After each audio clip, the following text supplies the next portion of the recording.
আসসালামু আলাইকুম রহমতুল্লাহি ওবরাকাতুহু।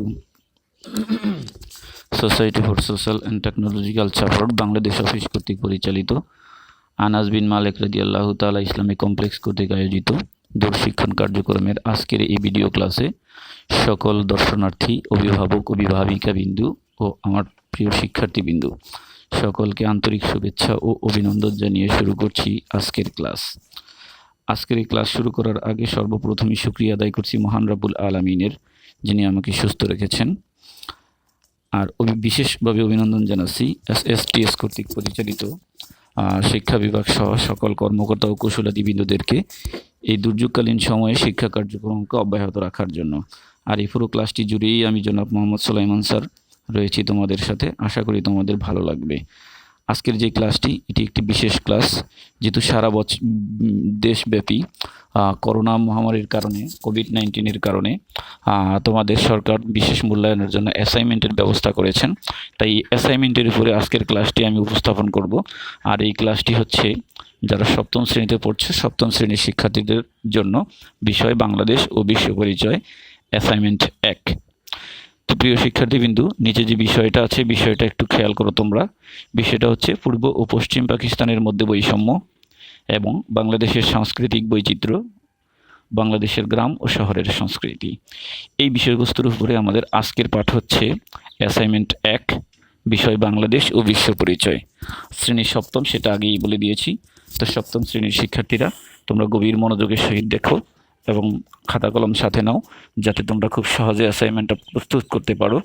তো আজকের আলোচনার শিখনফল হবে অ্যাসাইনমেন্ট তৈরির পদ্ধতি তোমরা বুঝতে পারবে এবং এই অ্যাসাইনমেন্টের বিষয়বস্তু জানতে পারবে এবং অ্যাসাইনমেন্ট নিজেই তোমরা তৈরি করতে পারবে। তো প্রিয় শিক্ষার্থীবৃন্দ, চলো তাহলে এক এক করে শুরু করি। সর্বপ্রথমেই আমরা জেনে নেব অ্যাসাইনমেন্ট তৈরির পদ্ধতি। অ্যাসাইনমেন্টের দুইটা পদ্ধতি: কভার পৃষ্ঠা প্রস্তুত করা, দ্বিতীয় হচ্ছে মূল কাজ লিপিবদ্ধকরণ। এই দুইটা কাজই আমাদেরকে করতে হবে এবং বুঝে নিতে হবে। চলো তাহলে শুরু করি। প্রথম বুঝে নেই কভার পৃষ্ঠা। উপরের কভার পৃষ্ঠাটা প্রস্তুত করার ক্ষেত্রে যে বিষয়গুলি লক্ষণীয়, কভার পৃষ্ঠায় যা হবে তা হচ্ছে তোমার বিদ্যালয়ের নাম, অর্থাৎ তুমি যেই বিদ্যালয় বা যেই স্কুলে পড়ো স্কুলের নাম, তোমার নিজের নাম, তোমার শ্রেণী, তুমি যেই শ্রেণীতে পড়ো তোমার শ্রেণীর রোল নম্বর, এবং যে বিষয়ের অ্যাসাইনমেন্ট করতেছো সেই বিষয়ের নাম এবং অ্যাসাইনমেন্ট নম্বর। যেহেতু এটা যদি তোমার প্রথম অ্যাসাইনমেন্ট হয়ে থাকে তাহলে হবে অ্যাসাইনমেন্ট নম্বর 1, যদি দ্বিতীয় হয়ে থাকে তাহলে 2, এরকম হবে। এভাবে তোমরা কভার পৃষ্ঠাটা প্রস্তুত করবে। এবং মূল পৃষ্ঠা, যেখানে মূল কাজ লিপিবদ্ধ করতে হবে, সেখানে দুইটা বিষয় তোমাদের লক্ষণীয়। 1 নম্বর বিষয় হলো তোমরা ফটোকপির দোকান থেকে A4 সাইজের যে কাগজগুলি রয়েছে সেই কাগজগুলি, পেপারগুলি সংগ্রহ করবে। তোমরা নিজের A4 সাইজের পেপার সংগ্রহ করবে। পেপার সংগ্রহ করে উপরে কভার পৃষ্ঠা প্রস্তুত করবে এবং প্রত্যেক পৃষ্ঠার, এই যে দেখো আমি এখানে যেটা দেখাচ্ছি, এই যে পৃষ্ঠাটা যেভাবে উল্টে আসলো, এভাবে উপরের পৃষ্ঠায় তোমরা লিখবা। এই যে এরকম উপরের পৃষ্ঠায় লিখবা এবং নিচের পিছনের পৃষ্ঠায় তোমরা লিখবা না। অর্থাৎ প্রত্যেকটা কাগজের উপরের পৃষ্ঠায় লিখবা এবং নিচের পৃষ্ঠাটা ফাঁকা থাকবে। এটা হলো অ্যাসাইনমেন্টের বৈশিষ্ট্য। তো প্রিয় শিক্ষার্থীবৃন্দু, ঠিক এভাবে তোমরা অ্যাসাইনমেন্ট প্রস্তুত করে নেবে। এখন আসো অ্যাসাইনমেন্ট, তোমরা যেহেতু সপ্তম শ্রেণীর যারা রয়েছে তাদের অ্যাসাইনমেন্ট 1-এর জন্য তোমাদের বিবেচ্য বিষয়, যে বিষয়গুলি তোমাদের খেয়াল করতে হবে তা হচ্ছে তোমাদের মূল যে টেক্সট বুক বই রয়েছে, পাঠ্য বই রয়েছে, পাঠ্য বইয়ের অধ্যায় 1-এর পাঠ 7 এবং 8, যেটা পূর্ব ও পশ্চিম পাকিস্তানের মধ্যে বৈষম্য, পাঠ অধ্যায় 2, পাঠ 1, 2 ও 3, বাংলাদেশের সংস্কৃতির বৈচিত্র্যের ধারণা এবং বাংলাদেশের গ্রাম ও শহরের সংস্কৃতি। এই বিষয়গুলির উপরে তোমাদের 1 নম্বর অ্যাসাইনমেন্টটাকে প্রস্তুত করতে হবে। চলো তাহলে আমরা এগুলি নিয়েই আজকের আমরা একটু আলোচনা করে নিই। অ্যাসাইনমেন্ট 1-এর জন্য নির্ধারিত কাজ, যেটা তোমাদের সরকার নির্ধারিত দেওয়া আছে। প্রথম কাজ হলো তদানীন্তন পূর্ব পাকিস্তানের উপর পশ্চিম পাকিস্তানিরা যে বৈষম্য সৃষ্টি করেছিল তার একটি তুলনামূলক চিত্র উপস্থাপন করো। 2 নম্বর কাজ হলো বাংলাদেশের সাংস্কৃতিক বৈচিত্র্যে ধর্ম, ভাষা ও উৎসবের ভূমিকা ব্যাখ্যা করো। এই দুইটা নির্ধারিত কাজের উপরে আমাদের আজকের আলোচনা। চলো তাহলে শুরু করি। 1 নম্বর কাজের ক্ষেত্রে যে বিষয়গুলি তোমাদের খেয়াল রাখতে হবে, যেহেতু বলা আছে তদানীন্তন পূর্ব পাকিস্তানের প্রতি পশ্চিম পাকিস্তানিরা যে সমস্ত বৈষম্য সৃষ্টি করেছিল তার একটি তুলনামূলক চিত্র। তো চলো, তুলনামূলক চিত্র পূর্বেই আমি বলতে চাই, সেটা হলো মুক্তিযুদ্ধকালীন সময়ে মুক্তিযুদ্ধের চালিকা শক্তি হিসেবে যে বিষয়টি আমাদের সবচেয়ে বেশি গুরুত্বপূর্ণ বলে মনে করি, আমাদের মুক্তিযুদ্ধের চালিকা শক্তি হিসেবে যে বিষয়টি আমরা বেশি গুরুত্বপূর্ণ বলে মনে করি, সেটা হলো পূর্ব ও পশ্চিম পাকিস্তানের বৈষম্য। নিচে এরকমই কয়েকটা বৈষম্য তুলে ধরা তোমাদের পাঠ্য বই থেকে তুলে ধরা হলো। সর্বপ্রথম হচ্ছে রাজনৈতিক বৈষম্য, সামরিক বৈষম্য, অর্থনৈতিক বৈষম্য, সাংস্কৃতিক বৈষম্য, ভাষাগত বৈষম্য। বিভিন্নভাবেই পশ্চিম পাকিস্তানিরা আমাদের পূর্ব পাকিস্তানিদের উপরে বৈষম্য তৈরি করেছিল, আমাদের শাসন এবং শোষণ করেছিল। তো সেরকমই সর্বপ্রথম যে বৈষম্য সেটা হচ্ছে রাজনৈতিক বৈষম্য। পাকিস্তানের জন্মলগ্ন থেকেই পূর্ব বাংলার প্রতি রাজনৈতিক বৈষম্য বাড়তে থাকে। পাকিস্তানের তখন দুটি গুরুত্বপূর্ণ পদ ছিল পশ্চিম পাকিস্তানিদের দখলে। এমনকি পূর্ব বাংলার জনপ্রিয় রাজনৈতিক নেতৃবৃন্দকে নিষ্ক্রিয় করে রাখা হতো। এই বৈষম্যের প্রতিবাদে পূর্ব পাকিস্তানের জনগণ স্বায়ত্ত শাসন ও অধিকারের দাবি তুলে পাকিস্তানি শাসকদের দমন করে এবং পশ্চিম পাকিস্তানিরা পূর্ব পাকিস্তানিদের দমন করে রাখার চেষ্টা করে। ঠিক এভাবে তোমরা তোমাদের পাঠ্য বই থেকে মিলিয়ে নেবে। পয়েন্ট 2, সামরিক বৈষম্য। সামরিক ক্ষেত্রেও পশ্চিম পাকিস্তানিরা পূর্ব পাকিস্তানের সাথে বৈষম্য সৃষ্টি করেছিল, যেখানে পাকিস্তানের দেশরক্ষা বাহিনীর সদর দপ্তর ছিল পশ্চিম পাকিস্তানে। সেনাবাহিনীতে পশ্চিম পাকিস্তানের স্থান ছিল শতকরা 95 ভাগ, আর বাঙালিদের স্থান ছিল মাত্র 5 ভাগ। পূর্ব পাকিস্তান ছিল সামরিক দিক থেকে খুব অবহেলিত, অর্থাৎ সেনাবাহিনী, নৌবাহিনী, বিমান বাহিনী বিভিন্ন জায়গায় আমাদের পূর্ব পাকিস্তানের জনবল খুব কম নিয়োগ দেওয়া হতো এবং পশ্চিম পাকিস্তানের জনবল খুব বেশি নিয়োগ দেওয়া হতো। অথচ জনসংখ্যার ভিত্তিতে বেশি পাওয়ার কথা ছিল পূর্ব পাকিস্তান, কম পাওয়ার কথা ছিল পশ্চিম পাকিস্তান, কিন্তু তারা কাজ করলো তার বিপরীত। এবং প্রত্যেকটা সামরিক বাহিনীর সদর দপ্তর ছিল পশ্চিম পাকিস্তানে। অস্ত্র এবং গোলাবারুদের যে ভান্ডার সেটাও ছিল পশ্চিম পাকিস্তানে।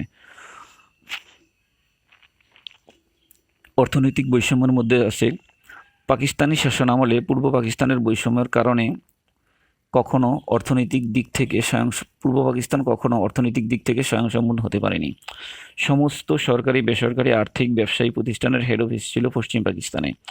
এছাড়াও পূর্ব পাকিস্তানের অর্জিত বৈদেশিক মুদ্রা ব্যয় হতো পশ্চিম পাকিস্তানের উন্নয়নে, যেখানে পূর্ব পাকিস্তান থেকে আয় হতো আর সেই আয়টা ব্যয় করতো পশ্চিম পাকিস্তানে, পূর্ব পাকিস্তানের জন্য কম ব্যয় করা হতো। এরপর এটা হচ্ছে ভাষাগত বৈষম্য। রাষ্ট্রভাষার প্রতি পাকিস্তানের উভয় অংশের মধ্যেই দ্বন্দ্ব ও কলহের সূত্রপাত ঘটে, যেটা 1952 সালের কথা তোমার আমার সকলেই আমরা জানি। অনেকটা একটি শিক্ষার মধ্যে দিয়ে সালাম, বরকত, রফিক, জব্বার সহ এদের প্রাণের বিনিময়ে আমরা আমাদের ভাষার অধিকার রক্ষা করতে পেরেছি। পরের পয়েন্ট হচ্ছে শিক্ষাগত বৈষম্য। খেয়াল করো, পূর্ব পাকিস্তানের স্কুল, কলেজ ও বিশ্ববিদ্যালয়ে সংখ্যা পশ্চিম পাকিস্তানের তুলনায় নিতান্তই অপর্যাপ্ত ছিল। অর্থাৎ যেখানে স্কুল, কলেজ ও বিশ্ববিদ্যালয়ের মোট সংখ্যার 70% ছিল পশ্চিম পাকিস্তানে আর মাত্র 30% ছিল আমাদের পূর্ব পাকিস্তানে। অথচ জনসংখ্যার ভিত্তিতে 70% থাকার কথা ছিল পূর্ব পাকিস্তানে। যেহেতু এখানে জনসংখ্যা বেশি, তাই স্কুল, কলেজ, বিশ্ববিদ্যালয় এই পূর্ব পাকিস্তানেই বেশি হওয়ার কথা ছিল, কিন্তু পশ্চিম পাকিস্তানিরা কাজ করেছে তার উল্টো। নম্বর 6, সাহিত্য সাংস্কৃতিক বৈষম্য।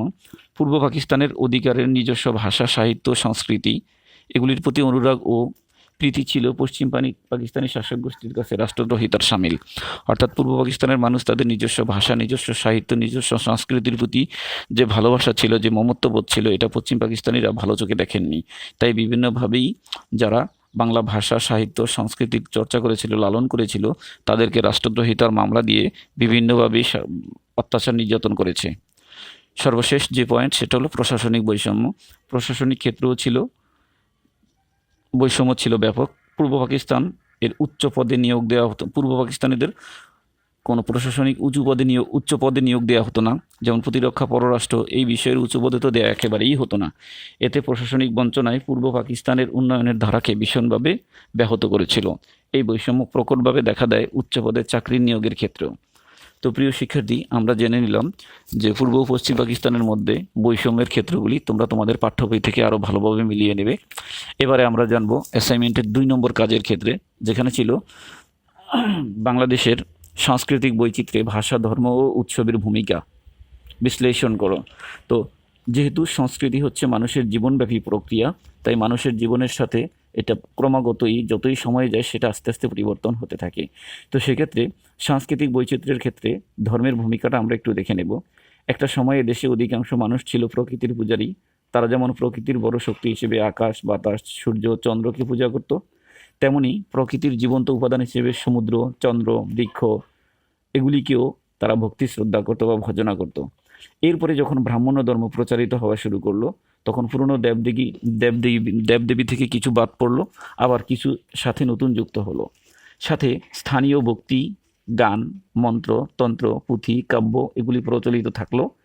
এর সাথে যুক্ত হলো সংস্কৃত ভাষায় আর্যদের নানা বৈদিক মন্ত্র ও ধর্মগ্রন্থ। মূর্তি তৈরি এবং এর সাজসজ্জা, অলঙ্করণ, পট নির্মাণ ইত্যাদি চারুকলার চর্চার যেমন রয়েছে, তেমনি আরাধনা, আরতি, হোমযজ্ঞ, গান বাজনা চর্চাও বেশ প্রতিহতই থাকলো। হিন্দু ধর্মীয় অনুষ্ঠানে এগুলির সাথে যুক্ত হলো নৃত্য। হিন্দু ধর্মের পণ্য প্রচার করা কিংবা নিম্নবর্ণের যে হিন্দু ধর্মের প্রতি অত্যাচার নির্যাতনের কারণে নিম্নবর্ণের যে হিন্দুরা রয়েছে, এই নিম্নবর্ণের হিন্দুদের প্রিয় শিক্ষার্থী, সাংস্কৃতিক বৈচিত্র্যে ভাষা। আমাদের সংস্কৃতিতে ভাষার প্রভাব সুদূর প্রসারী। ভাষা প্রতিষ্ঠার জন্য এদেশের মানুষ অকাতরে তাদের জীবন বিসর্জন দিয়েছিল। এদেশের বাঙালি ছাড়াও অনেক ক্ষুদ্র নৃগোষ্ঠীর মানুষ রয়েছে যাদের নিজস্ব ভাষা ও সংস্কৃতি রয়েছে। এদেশের মানুষের প্রধান ভাষা বাংলা হলেও এই ভাষার মধ্যে দিন দিন অনেক ভাষার মিশ্রণ ঘটেছে।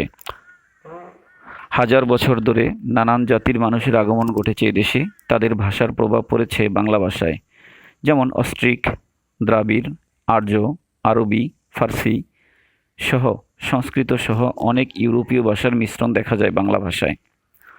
বাংলা ভাষার সাথে নানাবিধ ভাষার অপূর্ব মিশ্রণে এদেশের ভাষাগত সংস্কৃতি হয়েছে সমৃদ্ধ। জানলাম সাংস্কৃতিক বৈচিত্র্য ভাষা। এবার জানবো সাংস্কৃতিক বৈচিত্র্য উৎসব। বাংলাদেশ উৎসব এর দেশ। এখানে দলমত নির্বিশেষে সকল শ্রেণী পেশা ও ধর্মের মানুষ বাস করছে।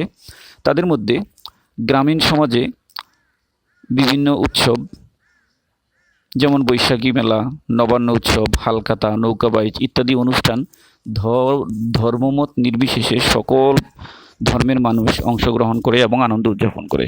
তারপরেও বাংলাদেশে যেহেতু বিভিন্ন ধর্মের মানুষ রয়েছে, তাই বিশেষ কিছু ধর্মীয় উৎসবও রয়েছে, যেমন ইসলাম ধর্মের ঈদুল ফিতর, ঈদুল আজহা, ঈদি মিলাদুন্নবী, শবে বরাত, শবে কদরের মতো যেমন ধর্মীয় উৎসব রয়েছে, তেমনি হিন্দুদের রয়েছে দুর্গা পূজা, কালী পূজা, সরস্বতী পূজা সহ এরকম বিভিন্ন ধর্মীয় উৎসব, যেগুলি তারা নানাবিধ উৎসব অনুষ্ঠানের মধ্যে দিয়ে আয়োজন করে থাকে। আবার বৌদ্ধ, খ্রিস্টান যে সম্প্রদায়ের যারা রয়েছে, তাদেরও বড়দিন, ইস্টার সানডে সহ বিভিন্ন ধর্মীয় উৎসব রয়েছে, যে উৎসবগুলি তারা আনন্দের সাথে আমাদের দেশে উদযাপন করে থাকে। জানলাম তোমাদের অ্যাসাইনমেন্টের কাজ। এ পর্যায়ে একটি একক কাজ রয়েছে। এখানে একক কাজের জন্য 5 মিনিট সময়, তোমরা কাজটা শেষ করে গ্রুপে ছবি তুলে জমা দেবে। কাজটি হচ্ছে পূর্ব ও পশ্চিম পাকিস্তানের বৈষম্যের ক্ষেত্রগুলি চিহ্নিত করো। 2, সাংস্কৃতিক বৈচিত্র্যে শুধু ভাষার ভূমিকা চিহ্নিত করো। এই দুইটা কাজ করে গ্রুপে ছবি তুলে তোমরা জমা দেবে। আর যারা অন্য প্রতিষ্ঠানে রয়েছে তোমরা কাজটা শেষ করে তোমাদের কাছে রাখবে। আশা করি কাজটা শেষ করেছো। প্রিয় শিক্ষার্থীবৃন্দ, চলো আমরা আমাদের আলোচনার পরের অংশে চলে যাই। এবার রয়েছে পাঠ সংযোগ।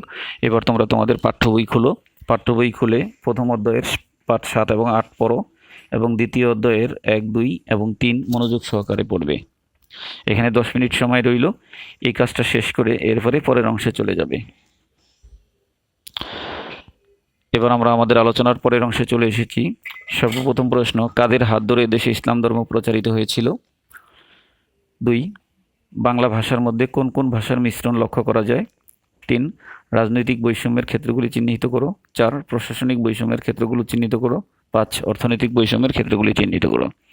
এই প্রশ্নের উত্তরগুলি লিখবে, খাতায় লিখে ছবি তুলবে। ছবি তুলে আনাস বিন মালিক রাদিয়াল্লাহু তাআলা ইসলামিক কমপ্লেক্সের ক্লাস 7 যে গ্রুপটা রয়েছে সেই গ্রুপে তোমরা জমা দেবে। প্রিয় শিক্ষার্থীবৃন্দু, এ পর্যায়ে বাড়ির কাজ হচ্ছে তোমাদের নির্ধারিত যে অ্যাসাইনমেন্ট 1, এই অ্যাসাইনমেন্ট 1 তোমরা তৈরি করো। অ্যাসাইনমেন্ট 1 তৈরি করে অ্যাসাইনমেন্ট জমা দেবে। তো প্রিয় শিক্ষার্থীবৃন্দু, এতক্ষণ আমাদের সাথে অংশগ্রহণ করার জন্য সকলকে ধন্যবাদ। সবাই ভালো থাকো ও সুস্থ থাকো, এই শুভকামনায় শেষ করছি আজকের ক্লাস। আবার দেখা হবে অন্য কোনো নতুন ক্লাস নিয়ে। ততদিন পর্যন্ত সুস্থ থাকো। আল্লাহ হাফেজ।